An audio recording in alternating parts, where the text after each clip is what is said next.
In 2025, the US job market saw incredible growth. But is this really genuine growth? What you think? In February 2025, the government launched a massive resignation program.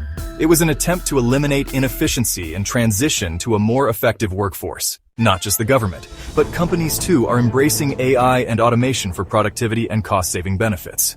Despite automation replacing some jobs, the US economy continues to boast high employment rates. But is this really a good thing? According to the U.S. employment report published in February 2025, 678,000 jobs were added, and the unemployment rate dropped to 3.8%. That's a huge number, especially when compared to the 143,000 job increase in January.